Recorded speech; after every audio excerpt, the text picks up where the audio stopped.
Salam sejahtera, anda sedang menonton Malaysia Memilih bersama saya, Naila Huda. Dan hari ini Suruhanjaya Pilihan Raya SPR dalam sidang media yang dinanti-nantikan akhirnya mengumumkan 19 November depan sebagai hari pengundian untuk Pilihan Raya Umum PRU ke-15. Manakala tarikh penamaan calon pula 5 November dan pengundian awal pada 15 November.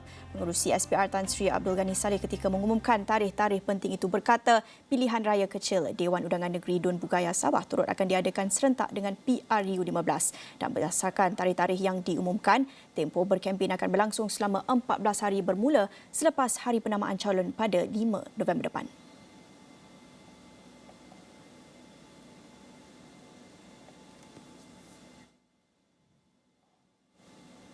Jadi tarikh pengundian PRU 15 sudah pun diumumkan SPR. Tapi adakah rakyat Malaysia sudah bersedia untuk keluar mengundi? Kita melihat isu seperti cabaran-cabaran logistik, kurang masa untuk berdaftar sebagai pengundi luar negara untuk rakyat Malaysia yang duduk di luar negara. Harga tiket yang semakin meningkat bagi mereka yang perlu balik kampung untuk mengundi. Dan tentunya kita ingin melihat kepada masalah kelesuan ataupun fatigue, penat melihat politik semasa ini antara cabaran-cabaran untuk menarik rakyat keluar mengundi pada PRU kali ini. Dan saya ingin bersama dengan Tarma dari Undi 18 untuk membincangkan lebih lanjut mengenai dengan cabaran-cabaran ini dan apa yang perlu kita buat untuk kita mengatasi masalah yang kita lihat pada pilihan raya sebelum ini, kadar peratusan keluar mengundi yang rendah. Tarma, terima kasih bersama saya dalam Malaysia Memilih. Sebelum ini kita berteka-teki apa agaknya tarikh-tarikh penting yang akan ditetapkan PRU. Tetapi sekarang kita tahu 19 November, hari pengundian, hari rakyat Malaysia akan memilih pemimpin negara. Tetapi kita lihat sebelum ini antara isu yang pernah berlaku, #Undi Rabu. At least kali ini kita lihat hari pengundian dah ditetapkan pada hujung minggu, iaitu pada hari Sabtu. Ini antara perkara-perkara yang dibincangkan sekarang. Tetapi pandangan Tarma melihat kepada tarikh-tarikh penting hari pengundian yang ditetapkan SPR hari ini. Bagaimana Tarma melihat PRU 15 kali ini? Baik, pertama sekali terima kasih atas jemputan untuk berbincang pasal isu ini. Ini adalah antara early thoughts lah daripada saya tentang tarikh-tarikh yang ada. Ya. Pertama sekali, kalau kita tengok dari segi tarikh iaitu 19 hari bulan, saya rasa satu adalah perkara yang bagus adalah ia adalah pada hari Sabtu. Saya rasa ini ada satu pembaharuan yang saya rasa satu perkara yang elok lah. Kan kerana kita pun sedar bahawa kalau sebelum ini pada hari Rabu ramai golongan pekerja, ramai golongan yang pelajar dan contohnya mereka tidak dapat untuk atau sukar untuk melangsaikan atau pergi mengundi pada hari tersebut kan, kena ambil cuti dan sebagainya kan. Maka pada hari Sabtu 11 hari bulan saya rasa itu satu perkara yang cukup sesuai pertama. Tapi kedua, berbalik pada perbincangan sebelum inilah kan, apabila kita ada PRU yang lambat sedikit, kita telah dapat info daripada Jabatan Meteorologi kan, kita dah tahu daripada NATMA bahawa kita berkemungkinan ada isu di mana wujudnya peluang atau risiko di mana adanya banjir teruk di beberapa kawasan kalau kita dah lepas pertengahan bulan ini.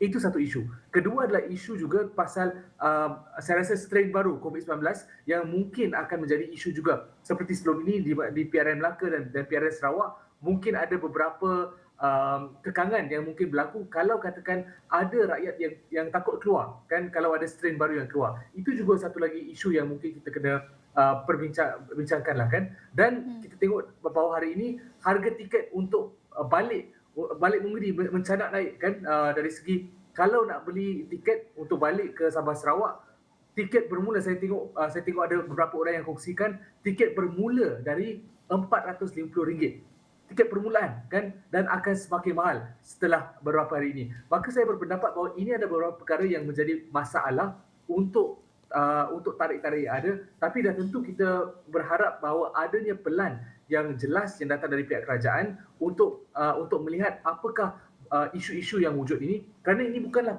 PRU pertama kita dan bawah situasi COVID pertama. Kedua adalah ini bukanlah PRU pertama kita atau PRN pertama kita dalam situasi menghadapi COVID-19, dan juga pengalaman kita tahun lepas dalam menghadapi isu banjir patut menjadi saya rasa satu pedoman untuk kita mencipta satu gerak kerja yang kukuh ke arah menghadapi undi banjir ini. Ya, seperti yang Tarma katakan, ini tentunya bukan PRU pertama, ini bukan pilihan raya pertama kita saksikan ketika pandemik COVID-19. Ini bukan pertama kali kita lihat PRU diadakan pada hujung tahun. Jadi, apabila Tarma mengikuti, saya rasalah Tarma mengikuti sidang media SPR pada tengah hari tadi, apa pandangan Tarma melihat kepada protokol ataupun perincian yang diumumkan SPR, kerana sebelum ini saya ingat Tarma ada juga menyebut tentang keperluan untuk SPR dan NADMA menyediakan protokol SOP yang jelas untuk pengundi di kawasan-kawasan banjir yang kita tahu akan menjadi kemungkinan besar banjir berlaku di beberapa kawasan pada hari pengundian nanti. Melihat kepada apa yang disediakan oleh SPR sebentar tadi, tarikh-tarikh penting, ruang untuk pengundi di luar negara, dan sebagainya. Adakah protokol yang telah pun diumumkan, disediakan ini mencukupi atau sebenarnya banyak lagi yang perlu dibuat untuk kita mengatasi masalah cabaran-cabaran yang Tarma ceritakan tadi, isu mengenai dengan banjir, isu mengenai dengan harga tiket yang meningkat dan sebagainya. Ini bukan pertama kali kita buat pilihan raya, tetapi kita belum lihat lagi perincian-perincian itu. Pandangan Tarma. Baik, bagi saya memang tidak mencukupi dan perlu banyak lagi yang perlu dilakukan. Saya berharap bahawa ini bukanlah pengumuman tentang PRU yang besar, yang terakhir dari SPR. Kerana hakikatnya masih banyak lagi yang perlu kita laksanakan dan kita bincangkan. Daripada bukan saja SPR, tapi dah tentu dari NADMA dan juga dari agensi kerajaan lain. Ini antara perkara yang saya risaukan dan saya harap kerajaan dan juga SPR boleh perjelaskan atau ambil inisiatif untuk perbetulkan isu-isu ini.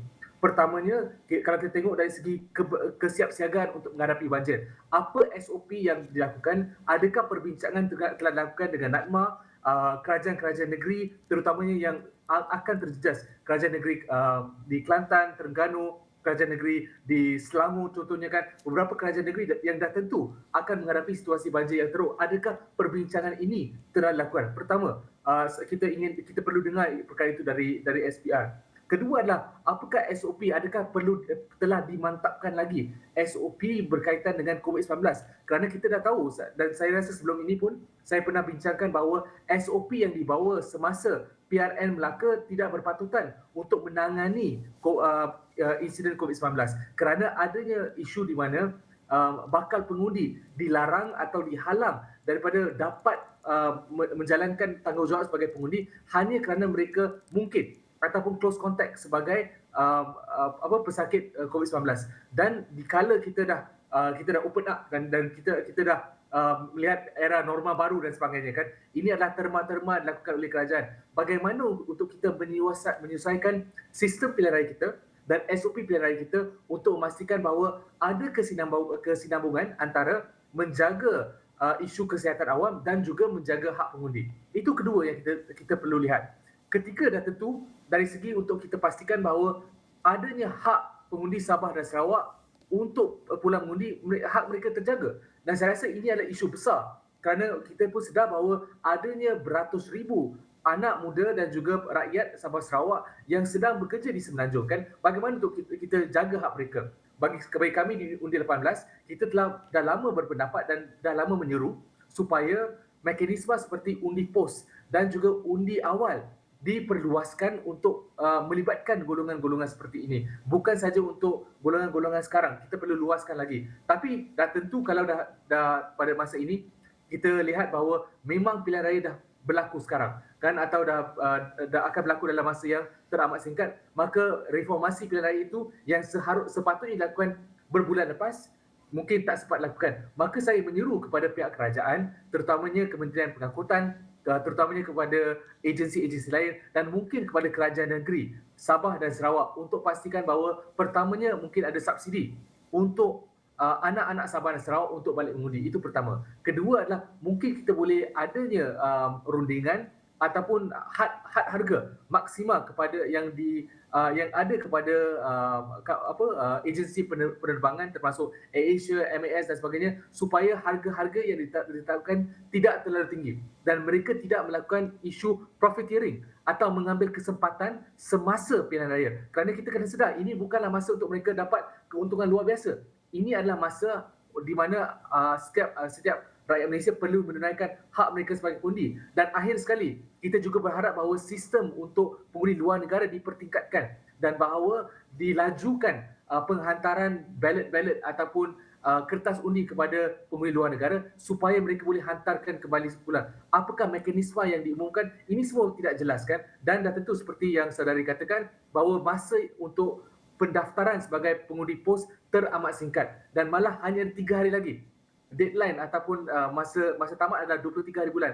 Ini adalah semua kerisauan yang kita ada. Ini adalah pelbagai jalan penyelesaian yang saya harap kerajaan akan ambil kira dan akan umumkan dalam beberapa hari ini. Ya, berhubung dengan isu hak pengundi dari Sabah dan Sarawak itu akan saya tanyakan dan kita akan dengar secara langsung daripada rakan-rakan Tarma sendiri daripada undi Sabah dan undi Sarawak selepas ini. Tapi akhir sekali Tarma, melihat kepada cabaran-cabaran masalah atau kegagalan untuk melaksanakan reformasi mengatasi masalah ini, adakah wajar untuk kita panggil pelbagai aspek masalah ini sebagai bentuk voter suppression atau untuk menekan hak pengundi? Baik, bagi saya ada dalam beberapa isu yang kita bawa, memang saya boleh katakan bahawa ini adalah isu voter suppression lah. Kita boleh hujahkan sebegitu kan. Kerana dalam isu contohnya undi awal dan juga undi pos berkaitan dengan pengundi luar negara kan contohnya. Memang ada pelbagai cadangan, pelbagai cara untuk kita permudahkan, kita perluaskan, kita jadikan mudah untuk rakyat Malaysia. Dan saya nak tekankan ya, ini rakyat Malaysia. Dan kalau dalam sistem demokratik, kita perlukan seramai mungkin rakyat Malaysia untuk melibatkan diri dalam sistem demokrasi negara supaya demokrasi kita mendapat legitimasi politik, mendapat satu credibility dari segi masyarakat awam. Inilah asas demokrasi negara kan. Maka kalau kita menyukarkan untuk rakyat Malaysia untuk balik, rakyat Malaysia untuk mendaftar pengundian, rakyat Malaysia untuk melibatkan diri, saya rasa ini secara jelas adalah voter suppression kan. Dan dah tentu saya juga rasa apa yang perlu dilakukan kelak oleh SPR adalah untuk memantapkan lagi. Kerana apa yang saya risau adalah mungkin peratusan keluar mengundi kali ini mungkin tidak setinggi PRU lepas kan. Dan kalau katakan ini adalah realiti dan memang kita tidak dapat mencapai satu peratusan pengundian yang tinggi ataupun yang cukup munasabah, yang cukup selesa saya rasa, maka persoalan perlu dibawa kepada SPR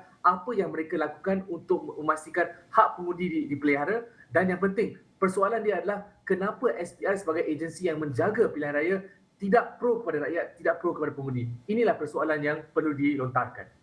Okey, baik, terima kasih Tarma, dan tentunya kita akan dengarkan secara langsung pengalaman bagi pengundi Sabah dan Sarawak selepas ini daripada undi Sabah dan undi Sarawak, bagaimana mereka ingin mengatasi masalah-masalah yang Tarma ceritakan sebentar tadi. Dan suka juga untuk saya kongsikan sedikit perkongsian daripada pengguna di Twitter apabila saya kongsikan soalan mengenai dengan isu kenaikan harga tiket atau masalah-masalah logistik berhubung dengan pengundi yang ingin pulang balik kampung untuk mengundi pada PRU15 ini. Beberapa pengguna kongsikan isu kenaikan harga tiket dan juga masalah logistik. Ada pelajar-pelajar yang baru saja pulang ke kampus dan kini perlu balik kampung untuk balik mengundi. Ini antara isu-isu yang dikongsikan oleh rakyat Malaysia menjelang Malaysia memilih, dan akan kita ceritakan lebih lanjut mengenai dengan isu hak pengundi dari Sabah dan Sarawak khususnya selepas ini bersama dengan Adilah dan Sandy dalam Malaysia Memilih. Sebentar lagi kita akan bergerak seketika, jangan ke mana-mana.